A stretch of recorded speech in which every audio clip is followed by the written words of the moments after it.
нұсқа талдаудың 10 есебін бірге талдайтын боламыз. Сонымен бастайық. Ең бірінші OZ өсі арқылы өтетін жазықтық дейді. Бұл тесттер талдағанда тек қана сіздерге жауабын емес, сонымен қатар ақпарат беріп отырамын, және де соған ұқсас формулаларды, ұғымдарды түсіндіріп отыруға тырысамын. Сонымен бастайық. OZ өсі арқылы өтетін жазықтық дейді. Жазықтықтың жалпы теңдеуі, ол бізде мына түрде беріледі. AX қосылған BY қосылған CZ қосылған D тең 0. Егерде сіздердің теңдеулеріңіз AX қосылған BY түрінде берілсе, яғни Z және де D 0-ге тең болса, онда бұл сіздерде OZ өсі арқылы өтетін жазықтықтың теңдеуі. Ал егерде AX қосылған CZ деп берілсе, онда ол бізде OY арқылы өтетін жазықтықтың теңдеуі. Ал егерде BY қосылған CZ деп берілсе, онда ол бізде OX өсі арқылы өтетін жазықтықтың теңдеуі.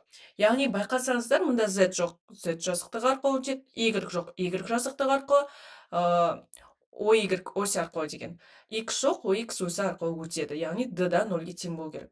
Сонда біз жауаптан AX қосылған BY түрдегі жауапты іздейміз, X пен Y болу керек. Ол бізде В нұсқасында.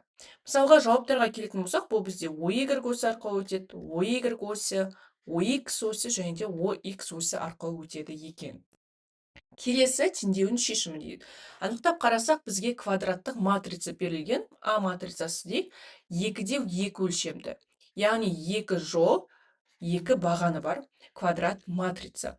Бұл матрица қарасақ, тік жақшамен жабылған. Егерде тік жақшамен жабылса, ол бізде анықтауыш деген сөз. Анықтауыш.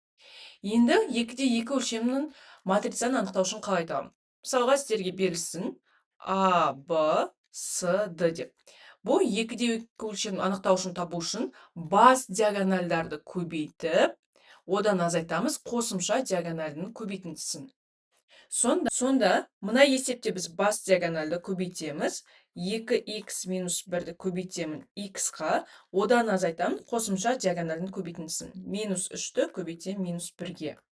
Бұл бізде тең болып тұр екен және 0-ге. Осы жерден x-ті мән табам. Жақшаны ашатын болсам 2x квадрат минус x плюс 3 болады, алдындағы минуспен минус 3-ті береді екен. Дискриминантымыз бізде 25-ке тең. Сонда x бірде 2-міз 1 плюс минус 5 бөлінген 4-ке тең.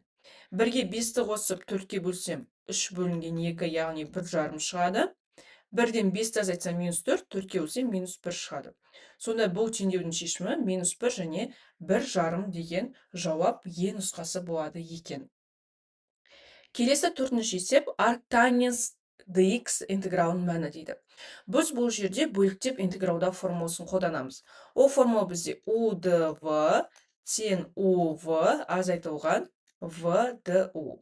Бұл жерде мен U деп арктангенс x табамын, ал V деп dV деп dx табамын. Енді U бар, маған dU керек. dV бар, V-ның өзі керек формулаға салу үшін. dU, яғни арктангенс x-тің туындысы 1 бөлінген 1 қосам x квадрат, міндетті түрде dx печетін қалдырам. dV, бұның интегралы dx-тікі x болады. Енді формуламен жинақтаймын. Арктангенс x dx тең болады. U-ның орнына арктангенс x жазам. Көбейтілген V-ның орнына x жазам. X-ті алдына жазайық. Азайтам. V бізде x, du 1 бөлінген 1 плюс x квадрат dx. Енді мына екінші интегралды тауып алайық. Бұл жерден x бөлінген 1 қосылған x квадрат dx жаңа айнымалы берем. Яғни 1 қосылған x квадратты a деп алайық, екі жағынан туындыны алайық. 1-дің туындысы 0, x квадраттың x бойынша туындысы 2x dx. A-ның a бойынша туындысы d-ға тең. Көбейтілген 2-ні бөліндіріп жіберем, dA бөлінген 2 қалады. Сонда тең болады x dx-ның орнына dA бөлінген 2-ні жазамын, ал 1 қосылған x квадраттың орнына a-ны жазамын. 2-ден 1 жазам, dA бөлінген a-ның интегралы ln a-ға тең. Сонда жалпы интеграл 1 бөлінген 2 ln аның орнына 1 қосылған x квадратты қайта жазамын. Мінекей, бұл біздің екінші интегралымыз. Енді жалпы жауапты біріктіретін болсам, мына жерден біріктірейік. X арктангенс x азайтылған 1 бөлінген 2 ln 1 қосам x квадратқа. Міндетті түрде қосам с константым бар. Бұл жауап бізде в нұсқасында тұр екен. Кеттік келесі. X минус 2y плюс 2 тең 0 түзуіне параллель болатын түзу дейді. Екі түзу параллель болу үшін, мысалы L1 түзу мен L2 түзу бір-біріне параллель болу үшін, олардың бұрыштық коэффициенттері тең болу керек. Бұл жерде бір жабайы тәсілді айтайыншы. Бұрыштық коэффициент деп, яғни x-ның алдында коэффициенттері тең болу керек. Y-тен k1x қосам a, екінші y-тен k2x қосам b. k1 мен k2 тең болу керек. Бірақ мына есепте бір жабайы тәсілді айтайын. X минус 2y плюс 2 тең 0. Яғни, мына жауапта x пен y-тің коэффициенті тура осылай болу керек. Мысалы, сіздерге былай берілсін. 3x минус 4y плюс 5 тең 0 болса, бұған параллель түзуде 3x минус 4y плюс 10 болуы да мүмкін. Немесе 6x минус 8y плюс 7 болуы мүмкін. Неге? Себебі мынаны түзуді 2-ке бөліп жіберсек, 3x минус 4y плюс 3 жарым шығады. Яғни маңыздысы коэффициенттері бірдей болу керек. Сонда мына жерде x минус 2y деген іздеймін. Болмайды, болмайды, болмайды, болмайды. Мына жерде түзуді 2-ке бөлсем, x минус 2y плюс 1 жарым шығады. Болады, иә? Сонда мына берілген түзуге ең нұсқасындағы түзу параллель болады екен. Келесі. Жалпы мүшесі AN тең 2N минус 1 бөлінген түбірасты 2-ның N дәрежесі болатын сандық қатар. Жауаптары аралықта жинақсыз, жинақты, жинақсыз, жинақты, және минус 1 мен 1-ның арасында жинақсыз дейді. Бұл жерде біз Даламбер белгісін қолданамыз. Даламбер белгісінің формуласы сандық қатарға берілген лимит n шексіздікке ұмтылғанда an плюс 1-ді an-ге бөлгенде қандай да бір сан шығады. Егер де сол сан бірден кіші болса жинақты қатарымыз, бірден үлкен болса жинақсыз, ал егер де бірге тең болса, онда ақпарат жеткіліксіз, басқа да белгілерді көру керек. Бұл есепте бізде an-іміз беріліп тұр, біз an плюс 1-ді табайық. an плюс 1 табу үшін n-дардың орнына n плюс 1 жазып шығамын. 2, сонда n плюс 1 минус 1 бөлінген түбірасты 2-ның n плюс 1 дәрежесі. Тең болады. Ықшамдайтын болсақ 2n плюс 2 минус 1 плюс 1 шығады. Мына жерде түбірасты 2-ның n дәрежесі көбейтілген түбірасты 2. Енді лимитқа салам. Лимит n ұмтылады шексіздікке. an плюс 1 менде 2n қосылған 1 бөлінген түбірасты 2-ның n дәрежесі көбейтілген түбірасты 2 бөлінген. Енді an жазам. an ол бізде міне тұр. 2n минус 1 бөлінген түбірасты 2-ның n дәрежесі. Қысқарады.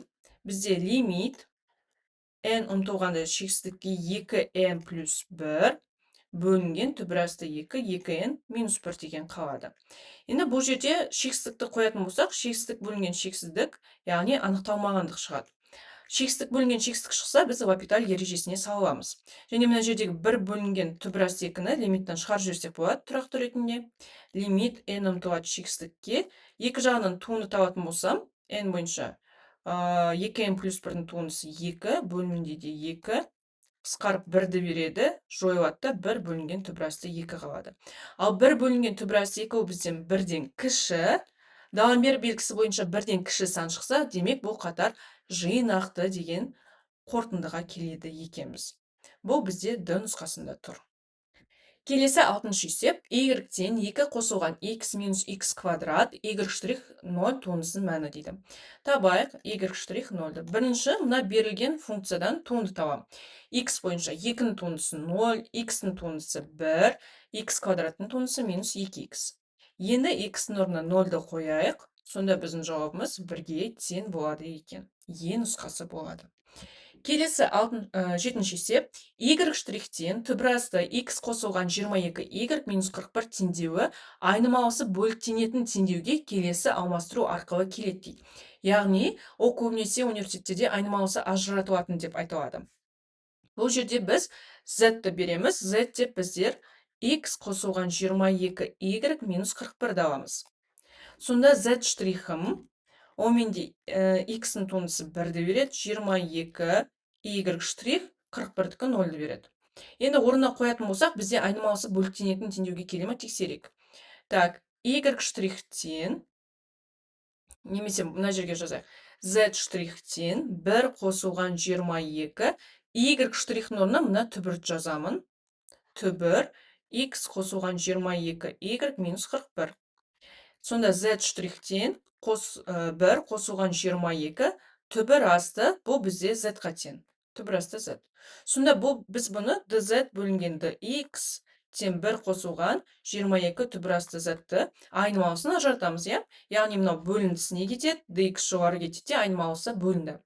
Демек, бұл жерде біз айнымалыны қалай алу керекпіз? Түбір астындағы өрнекті z деп алу керекпіз.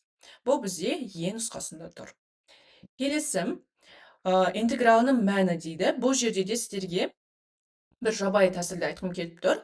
Интеграл түбір жақша ішінде 3 минус x квадраттың кубы. Бұл жерде нұсқалар арқылы, жауап арқылы тапсақ тезірек болады. Қалай? Біз білеміз, мына жақшаны ашатын болсақ, бірінші 3-дің кубы ашылады, иә? Ол 27 болып ашылады. Ал 27-ның интегралы ол бізде 27x. Демек, жауаптан 27x-ті іздеймін, қалғандарын жойып тастаймын. О А-да бар, Б-да бар, С-да жоқ, Д-да бар, Е-де жоқ. Енді ортасында тағы мына жақшаны ашқанда 27, тағы 2 мүше бар, и x квадрат. Ол бізде минус x-ның 6 дәрежесі болып шығады. Соның интегралын табайық. X-ның 6 дәрежесінің интегралы ол бізде x7 бөлінген 7. Енді мына А, Б-дан қайсы бар, соны іздеймін. Мұнда жоқ, x7 бөлінген 7, мұнда да жоқ, Д-да бар. Сонда жауабы Д нұсқасы болады екен. Келесі 9, котангенс куб x dx интегралының мәні дейді. Бұл жерде бөліктеп интегралдап шығаруға болады. Бір бөлінген кос квадрат x-ке салып, бірақ одан да басқа жолын сіздерге көрсеткім келіп тұр. Интеграл котангенс куб x dx дейді. Біз бұны былай жазайық. Косинус куб x бөлінген синус куб x дейік dx. Осы жерден синус x-ті а деп алайық. Сонда екі жақтағы туындысы косинус x dx тең dA-ға. Енді қарайық, мынаны ықшамдайтын болсақ, мына синус куб x ол а куб болады. Жақсы. Косинус куб x деп тұр. Косинус квадрат x көбейтілген косинус x dx деп алсам болады. Мынау бізде уже а-ға тең, иә, dA-ға тең. Косинус квадрат x-ті қайда жіберем деген сұрақ. Оны былай өрнектейік. Косинус квадрат x тең 1 минус синус квадрат x. Сонда 1 минус синусым а-ға тең а квадрат болады. Енді толық интегралымызды жаңа айнымалымен жазайық. Кос квадрат x-ның орнына 1 минус а квадрат жазам. Кос x dx-ның орнына dA-ны жазам. Бөлінген а куб. Тең болады. Енді 2 бөлшек арқылы жазам. 1 бөлінген а куб минус а квадрат бөлінген а куб. dA. Так, тең. 1 бөлінген а кубтың интегралы бізде а-ның минус 3 дәрежесі көтеріп алайық. Мына жақта 1 бөлінген а dA. Так, енді а минус 3 табу үшін дәрежесіне 1-ді қосып, сол санға бөлемін. Мына жерде минус 1 бөлінген а-ныкі ln а-ны береді. И плюс с бар. Сонда а-ның минус 2 дәрежесі бөлінген минус 2 минус ln а плюс с.